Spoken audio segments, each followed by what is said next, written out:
Bom dia! Sejam todos muito bem-vindos ao nosso programa Pesquisar. E no nosso programa de hoje nós teremos no bloco Passeio por Lisboa, a Praça do Comércio, o higienista oral Mário Rui Araújo e a estreia de um terceiro bloco, Dica Pesquisar. Vem que tem!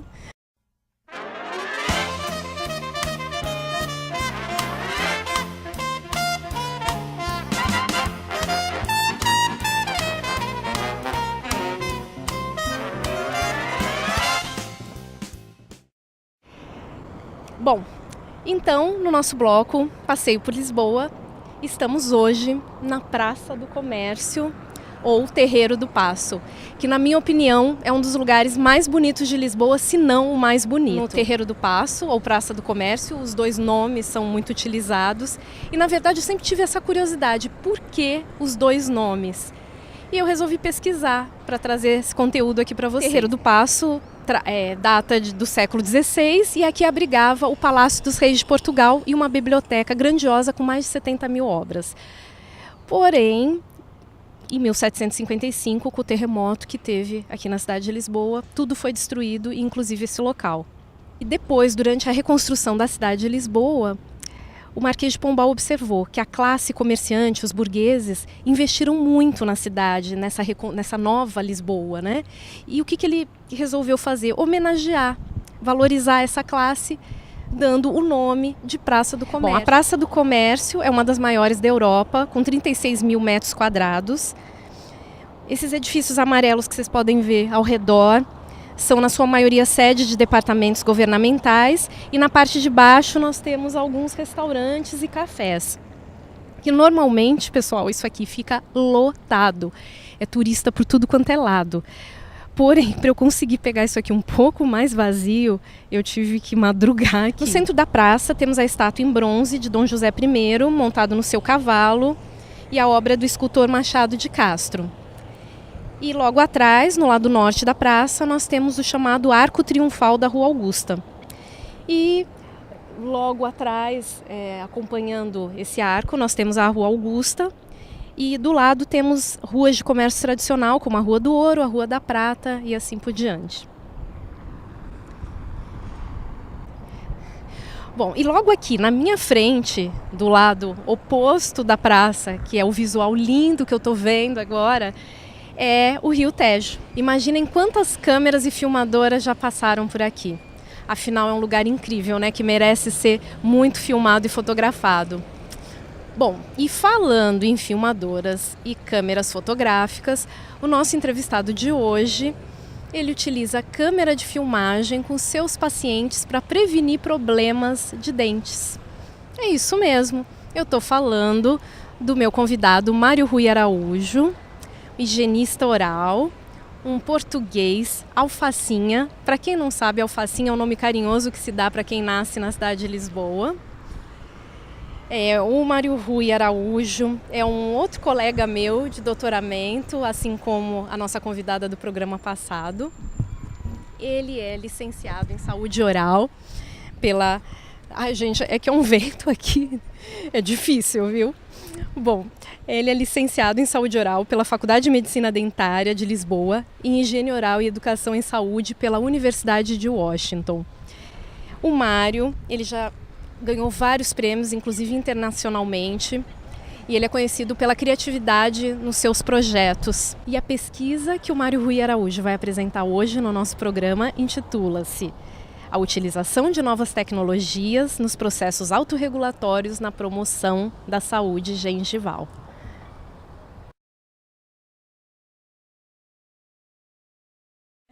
Antes de qualquer coisa, eu quero agradecer a sua vinda ao programa e dar as boas-vindas ao programa Pesquisar. Mário? Obrigado, Marisa. É um prazer estar aqui contigo e espero que corra bem. Vamos ver se eu tenho alguma coisa interessante para dizer. Eu queria que você explicasse para o público do que se trata a sua pesquisa, assim, mais especificamente, dizendo quais são os objetivos dela. A minha pesquisa, bom, começámos este projeto há 4 anos. Eu trabalho em saúde oral há 25 anos e uma das coisas que fui aprendendo a gostar nesta área a necessidade que nós temos de compreender as pessoas, porque a saúde oral tem muito a ver com os comportamentos. Bons comportamentos levam a bons níveis de saúde, comportamentos menos corretos, se quisermos assim dizer, levam a doenças ou a problemas específicos de saúde oral. E durante muitos anos nós achávamos que bastava dizermos às pessoas para, por exemplo, escovarem os dentes ou utilizarem o fio dental ou o fio dentário, como preferimos dizer, e isto bastava para as pessoas usarem. Bom, fomos descobrindo que estava enganado e fui crescendo e fui percebendo que realmente esta questão da mudança do comportamento é algo muito difícil. E aprendi a apaixonar-me por ela e a perceber que é uma ciência fundamental quando se está a tratar uma coisa que é um problema crónico, que nos acompanha ao longo da vida. E então chegou uma altura da tua vida profissional que achei que era a altura de estudar um bocadinho aquilo que tinha andado a fazer estes anos todos.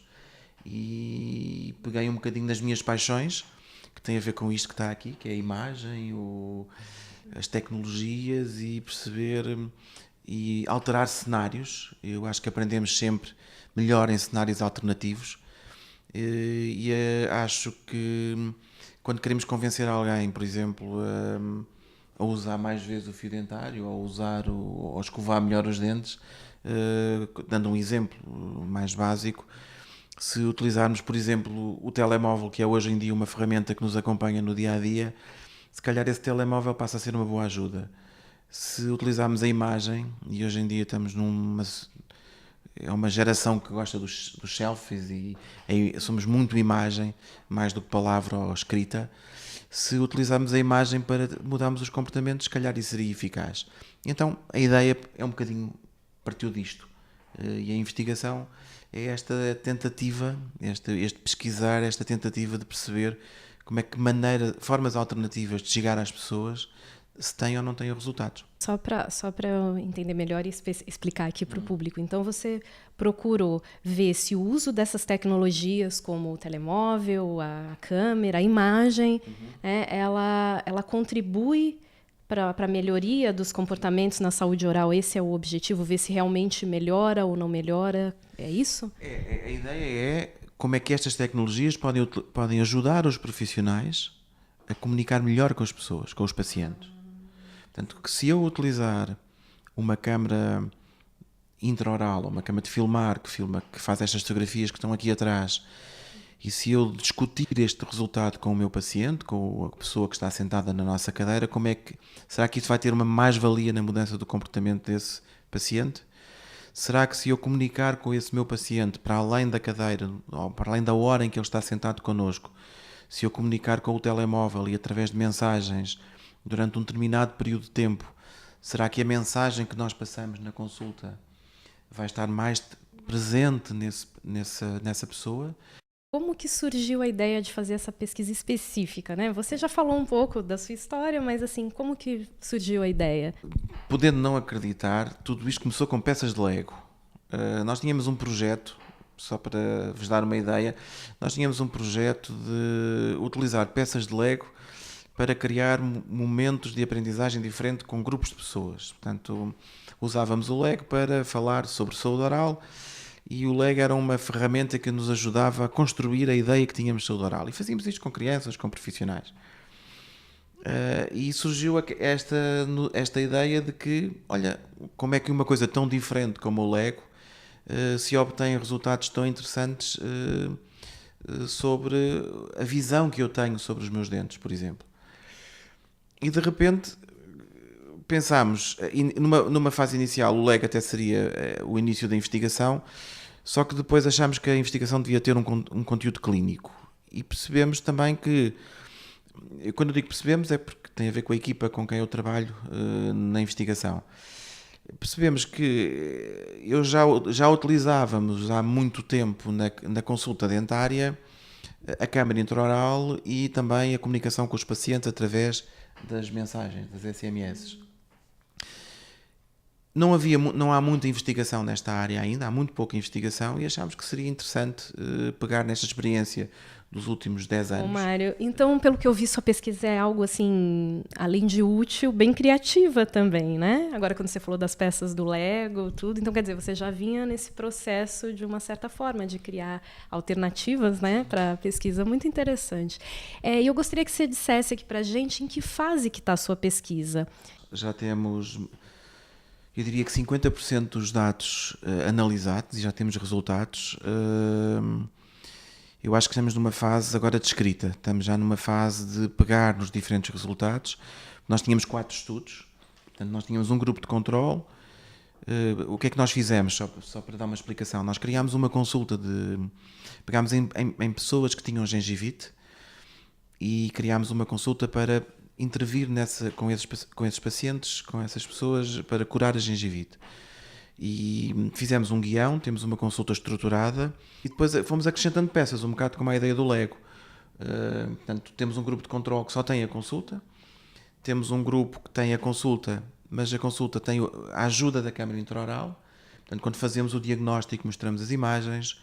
Quando propomos um tratamento, mostramos as imagens, explicando a razão por qual propomos o tratamento. E quando a pessoa vem às consultas de follow-up, o próprio resultado do esforço que o paciente teve durante 4 meses ou 8 meses é também visto com as imagens. Depois temos um outro grupo que recebe mensagens, portanto não tem câmara, recebe apenas mensagens.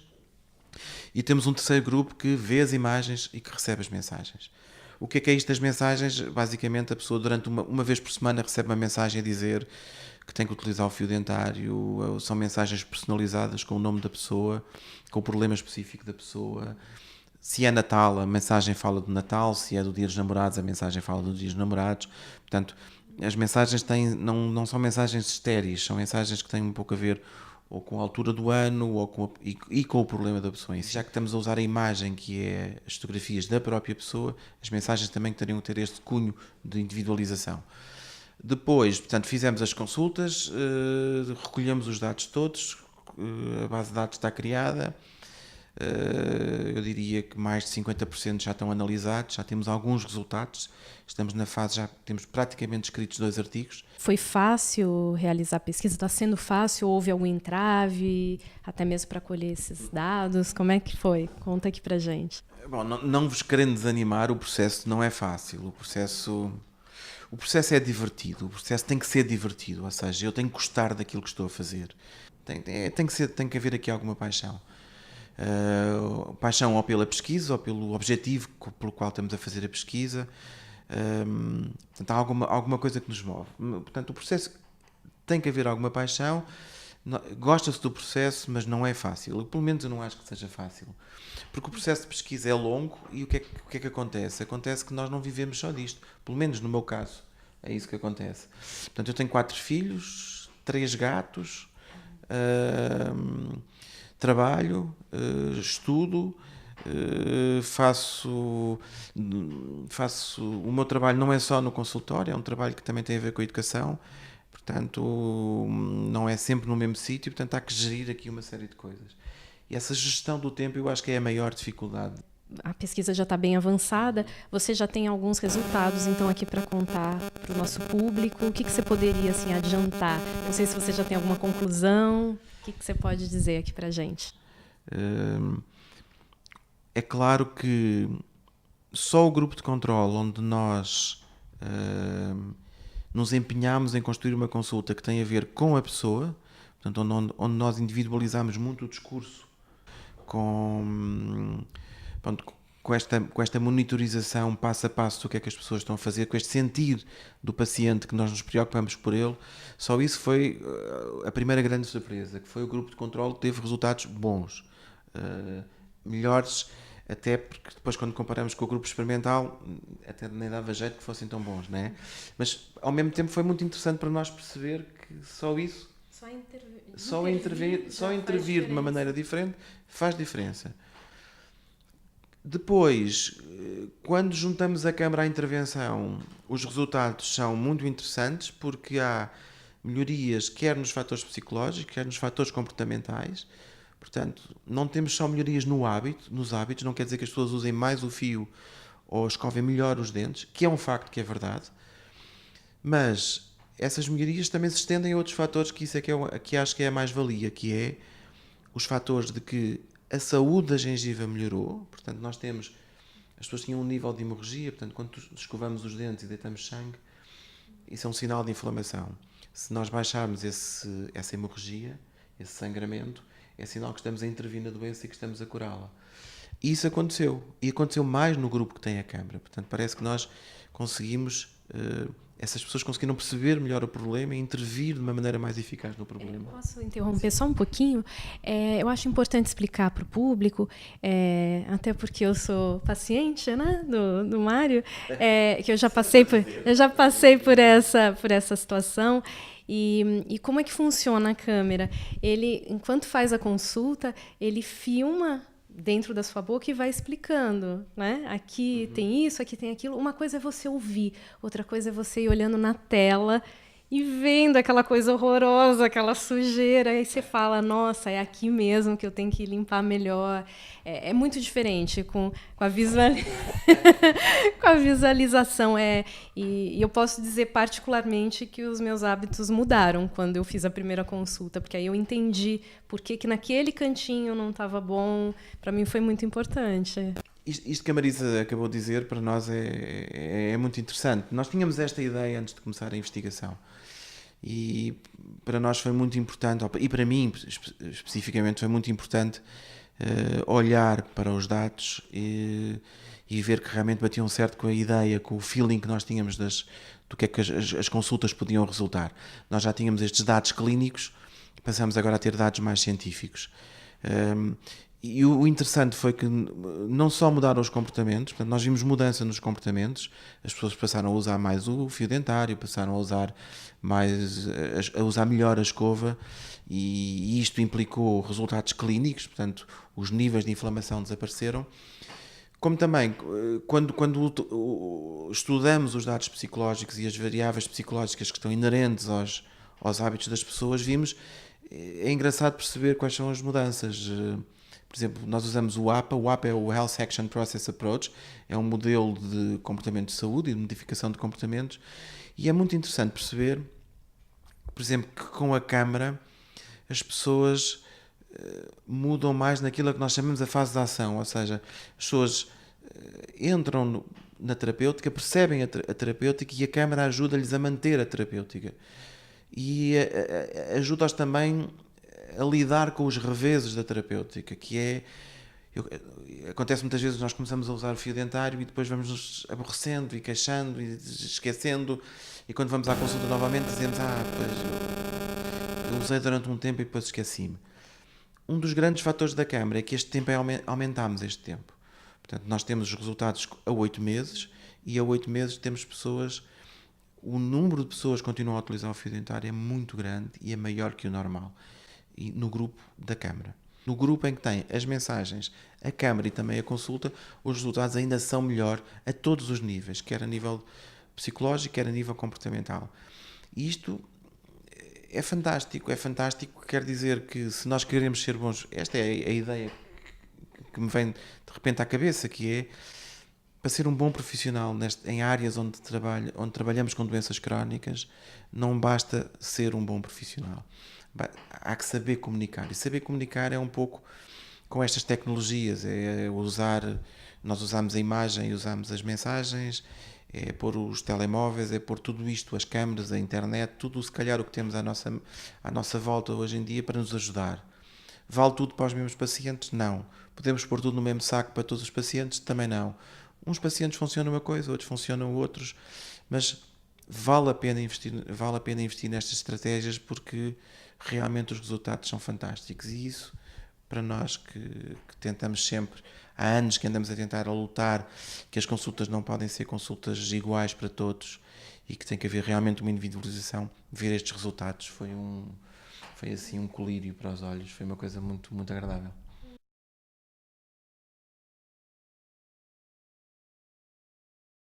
A gente sabe que tem muita gente que está assistindo que teria vontade de fazer pesquisa ou que está iniciando, enfim. Que dicas que você daria para alguém que quer ser um pesquisador? É mesmo isso que eu quero fazer. Eu quero saber qualquer coisa, eu quero ir à procura de algum conhecimento.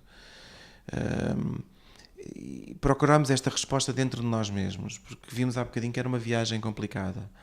É uma viagem que tem que se fazer concessões, Eu não leio um livro, daqueles livros que só servem para divertir a mente, há quase 5 anos, ou há quase 4 anos. 4 anos.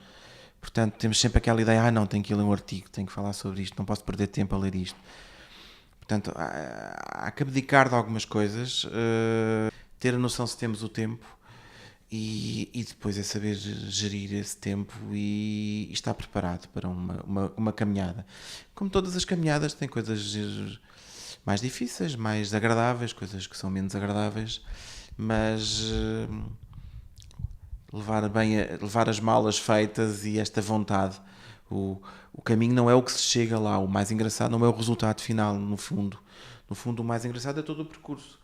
É as pessoas que quem conhecemos, como a Marisa e outros colegas que nos acompanharam neste processo, é as discussões que temos com a orientadora.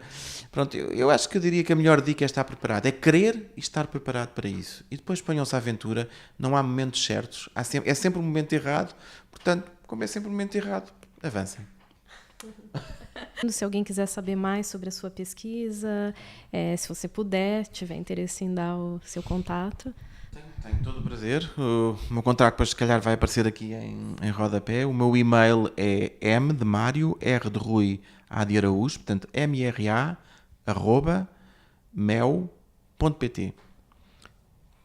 Sejam livres, podem me encontrar no Facebook, é só escrever o meu nome e encontram-me de certeza. Provavelmente terei uma fotografia da Guerra das Estrelas, que é uma coisa de que eu gosto, da Star Wars, portanto será fácil. E façam perguntas e se eu puder ajudar, terei todo o prazer. Marisa, obrigado. Obrigada foi um prazer realmente te receber aqui e tenho certeza que a sua pesquisa contribuiu muito para quem está assistindo, né?